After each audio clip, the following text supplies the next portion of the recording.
Have you ever felt that time is slipping away faster than you'd like? Perhaps you're remembering a recent health scare, a friend's unexpected decline, or even just the quiet moments reflecting on the years gone by. We all face those moments, especially as we move past 75. Think about it.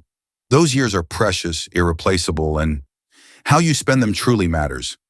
What if you knew you'd maximize the joy and minimize the worry? What if you had a plan, not to avoid the inevitable, but to shape what you can control? This isn't about clinging to youth. It's about owning your journey, embracing your strength, and building a fulfilling future on your own terms. In this video, we'll explore practical steps to prepare for the unexpected, define your legacy, strengthen your connections, and find joy in the present moment. This is a guide built by and for those who have lived rich, full lives. It's about leveraging your wisdom and resilience to make these years even better. Don't wait until it's too late. Let's create a brighter, more fulfilling chapter together. Let's start by tackling those unexpected life curveballs that can catch us off guard after 75. Imagine this: 78-year-old Margaret from Ohio, a vibrant woman who loved her garden and her book club, woke up one morning unable to move her left side. A stroke, the ambulance sirens, the hospital stay, the blurry anxiety of family scrambling. It was a nightmare. But what made it even worse? The sheer chaos of untangling her medical affairs. Her will was out of date. Her power of attorney documents were buried in a filing cabinet. Lost in a mountain of paperwork. The stress on her family, already overwhelmed with worry, was immeasurable. It's a scenario many of us over 75 dread. The fear of sudden illness, a serious fall, or a rapid decline in health. It's a constant whisper in the background, a shadow lurking just beyond the sunlight. We push it away, perhaps saying, "It won't happen to me," but it could. And the impact, not just on your health, but on your family, your finances, and your sense of peace, that's what we need to address. That fear, it's understandable, it's real, but it doesn't have to control you. Think about how many times you felt overwhelmed by paperwork, frustrated by complex forms, or simply too tired to tackle those important but daunting tasks. It's easy to put off organizing your financial affairs, updating your will, or designating a healthcare proxy. But what if a sudden health crisis left you unable to make your own decisions? What if your family was left struggling to sort through a lifetime of unorganized documents during an already agonizing time? The truth is, preparing for life's curveballs isn't about morbid fascination.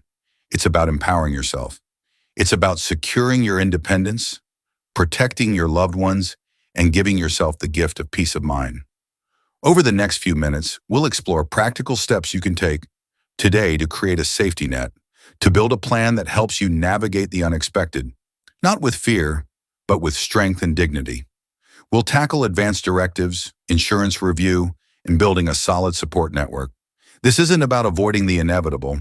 It's about shaping what you can control and ensuring that you remain in charge of your life, your care, and your legacy on your terms. That feeling of wanting to make every moment count, it's a powerful one, isn't it? But sometimes that very pressure can steal the joy from the present. Think of Arthur, 79, from California. He spent his career as a successful architect, designing stunning buildings across the state. Yet in retirement, he felt a deep sense of incompleteness. He hadn't shared enough stories with his grandchildren, hadn't taught them his craft, hadn't simply told his children how much he loved them. He found himself regretting missed opportunities. The silence between generations echoing louder than any architectural marvel he'd ever created. This isn't an uncommon feeling. As we age, the question of legacy often rises to the surface. It's not about the size of your bank account or the number of accolades you've received. It's about the impact you've had on others, the things you've given back to the world, and the stories that continue to live on after you're gone. Arthur's experience reminds us that a legacy isn't just something you leave behind. It's something you build throughout your life.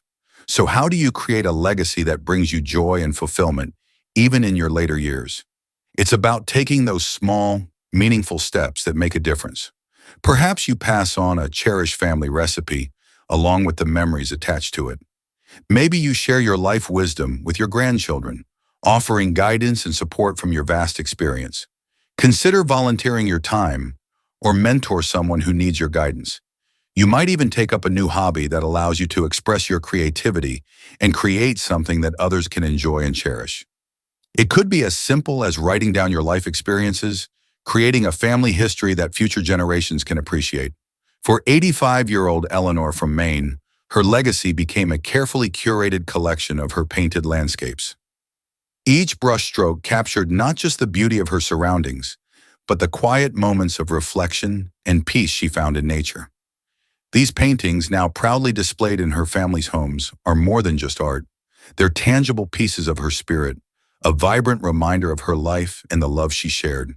These small acts, sharing a recipe, sharing stories, sharing your skills, those become the bricks and mortar of your lasting impact.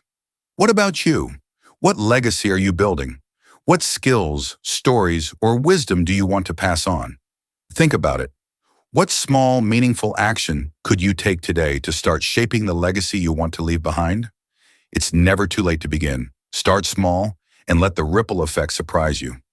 You might find that in creating a legacy, you not only leave a mark on the world, but also fill your own life with a newfound sense of purpose and joy, transforming any lingering regrets into a profound sense of fulfillment. Building meaningful connections isn't just about filling your calendar. It's about nurturing relationships that truly nourish your soul. Think of Eleanor, 76, from Maine. After her husband passed away, she felt utterly adrift, a tiny boat lost at sea. Loneliness gnawed at her, a persistent ache in her heart.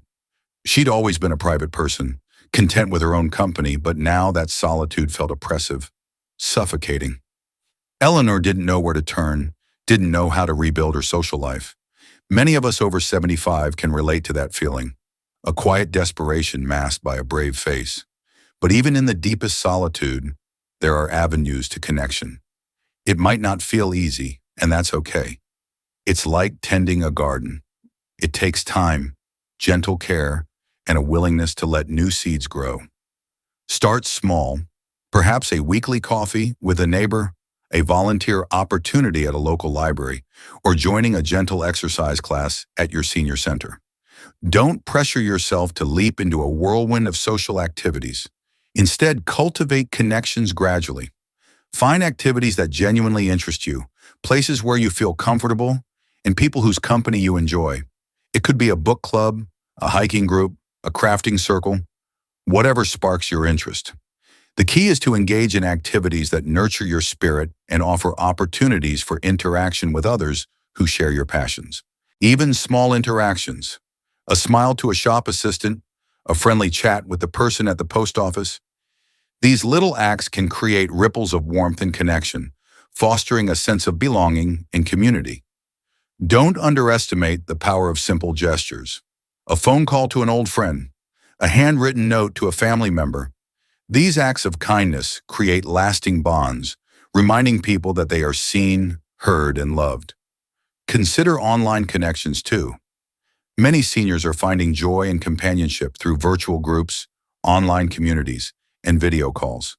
It's not about replacing in-person relationships, but supplementing them, providing another avenue for connection. Remember, you're not alone in this journey. Many people over 75 feel the same longing for companionship and a sense of purpose. Reaching out is a courageous act, an act of self-care, and one that holds the potential to transform feelings of isolation into a life filled with meaningful connections and deep satisfaction. And if you're finding it difficult to initiate these connections, don't hesitate to seek assistance. Senior centers, community organizations, and social workers are often able to provide support, guidance, and resources to help you on your journey. It's about taking the first small step and then letting the warmth and connections bloom from there. Let's take a look at some examples of specific social engagement activities you could consider. Harold's anxieties, that feeling of time slipping through his fingers. It's a familiar ache, isn't it? But what if I told you there's a different way to look at it? A way to embrace the present, not as a countdown, but as a treasure trove of moments waiting to be savored. It's about shifting your focus from what you haven't done to what truly brings you joy. Think about it. What small things bring a smile to your face? A warm cup of tea in the morning sun, the laughter of grandchildren, a captivating book. Those aren't trivial. They're the building blocks of a life well lived. Start small. This week, choose one activity that brings you genuine pleasure and dedicate a specific time each day to it. Maybe it's tending to your garden, listening to your favorite music, or engaging in a beloved hobby. Don't let the pressure of accomplishment steal the simple joy. It's in those quiet moments, in the small gestures of self-care, that true fulfillment resides. And speaking of self-care, let's talk about gratitude. This isn't about forced positivity, but about actively acknowledging the good things in your life, big and small.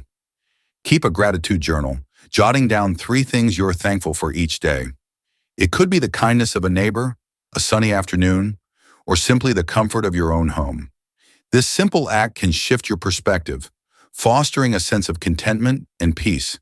This isn't about ignoring challenges. It's about finding joy amidst them. Remember Margaret, Arthur, Eleanor, and Martha. Their stories serve as reminders that life is unpredictable. Yet within that uncertainty lies the opportunity to shape your own narrative.